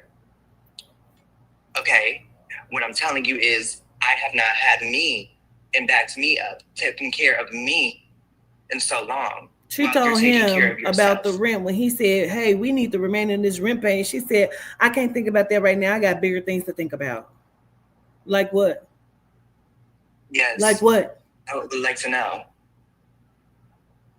Like not having no place to stay. So when I did what I did in that business meeting, it gave Jose his strength to do what he needed to do. And it did. Because I was like, I hope you don't be mad. I let her know that she came to pick me up. It was all sorrow energy, but I knew it wasn't real. I knew it wasn't. I was very heartbroken because I broke down and cried because why am I here? Why is it me? You couldn't do right. But I have to do what I have to do. I had to ask her for my key of the home, my car key, and my key fob. And then ask her, do you know how we got here? And then walked her down from there. And explain how she's a monster. Because you had so many monster tendencies, and now you're enlightened and you get it and you see it through a different perspective because someone else told you, because it's always someone else is telling me how, I need to be doing it. Yeah, it shouldn't have taken Adria to tell her where she was wrong. And now she see where she wrong because Adria said it to her. No, you knew you was wrong. You been knew you was wrong. That's gaslighting. Now you want to cry and tell Jose that, you being ungrateful and I can't see you be homeless. Oh, he's not going to be, ma'am. And we ain't going to even get into it, but he's not going to be. You will be before he ever is. Because there's no way and no will. I have fight in me, but you've shown me you have none for nothing. For me as a person, for Quatita as a person, for yourself. That's the difference. You tell me you know how to hustle and you've been, doing this and that. You don't know hustle because baby, I am hustle and I live hustle. And I've hustled trying to keep you afloat and me afloat for 2.5 years. And was ungrateful. And was ungrateful and selfish. And I really hate that. I'm so sorry this happened, Jose. And I know you did it for me and got caught in a situation. And again, my mama used to say, where you act up at is where you get your ass beat at. You understand me? And so, because we came on different lives and acting like, everything was good, I want to say, I am sorry that I put you in a position to experience that. Because you did it for me. And I greatly apologize that I brought that into your world. You had just got rid of one monster. Mm-hmm. And that's okay. And I accept your apology and forgive you to the light's end. It's not you that's the issue. It would never be you, and I would never, ever turn the finger to you. The person who manipulated us, I blame. I question so many things. We both did. Question that person because for you to even ask me, that means you were manipulated in a sense too. I blame so many things on that person. Because I didn't want your heart to break as well as mine. It was very heartbreaking. It really was. And for me to get checked, y'all remember I bought pretty much everybody in my team at that time, except for Lisa and Andrea. I bought even Toddy, Jose, Aubrey, and Marshall. I bought them all blankets and pillows with, they had our pictures on them, had their pictures on them, and their baby pictures or, whatever, like just to say, hey, I love y'all. I show gratitude. just like our shit came in today, and she won't be getting what I had got for her either. But everybody else shit came in. And for her to kind of lightweight cuss me out and ask me just recently, because it was great at first, she kind of chewed me out and asked me why the fuck would I put Marshall on her pillow, and matter of fact, why the fuck would you put her on my pillow that big? And I'm like, because we were all friends.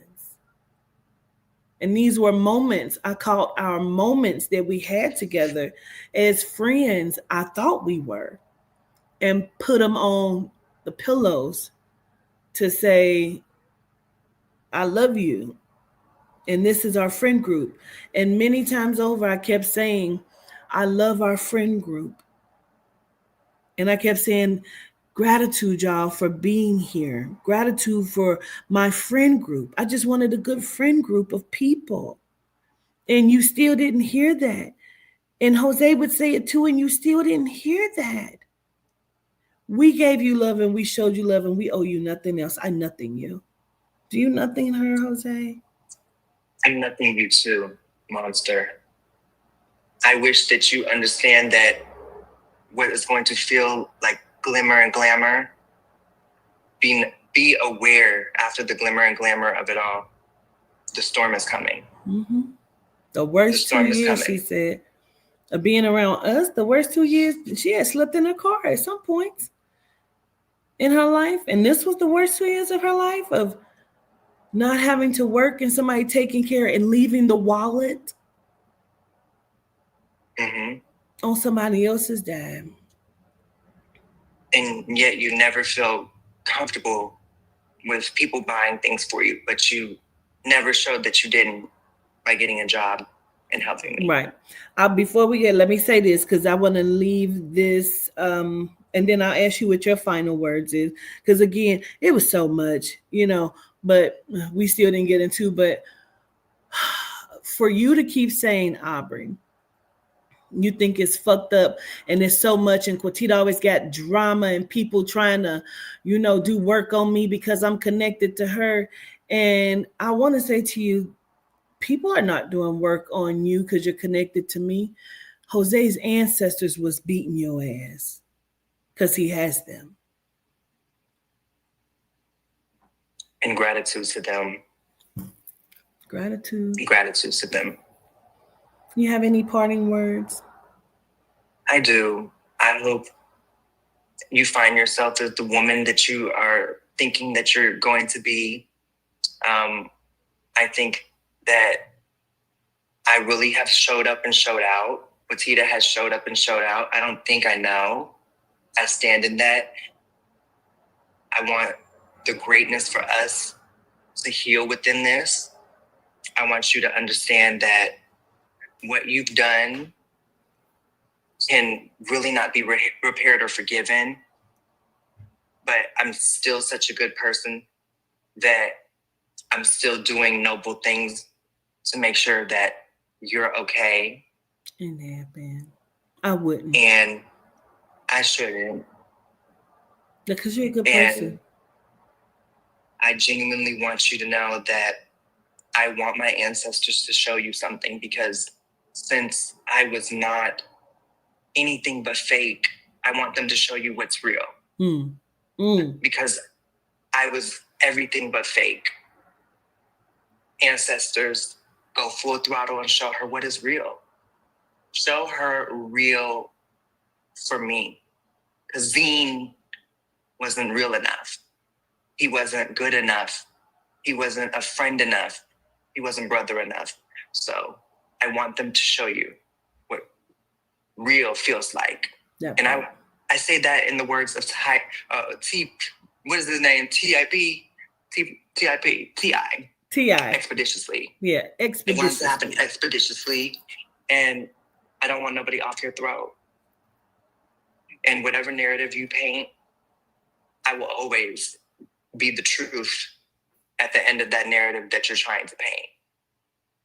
Because I speak my truth, I obtain my voice. And again, if you need to go to a song that you need to understand how things really don't know how they want to skew Beyonce, listen, you think you gave this voice to me, but no, this is mine. It's always been mine. I control me, Philippon de Wa. And that is all I have for you. Gratitude. And I'm so glad you got to drive your own car to and from work for the last couple days. Okay. Me too. So I love you very much. And we on chat. We are. Gratitude. Gratitude. By TikTok. Solitude de Wa. Solitude de Wa, y'all. All right, peace. All right, to the YouTube folk and Facebook folk. Gratitude. I just needed to speak my motherfucking truth, and I nothing these bitches, so I don't have time for the foolishness. Gratitude. I love y'all to life. Solid.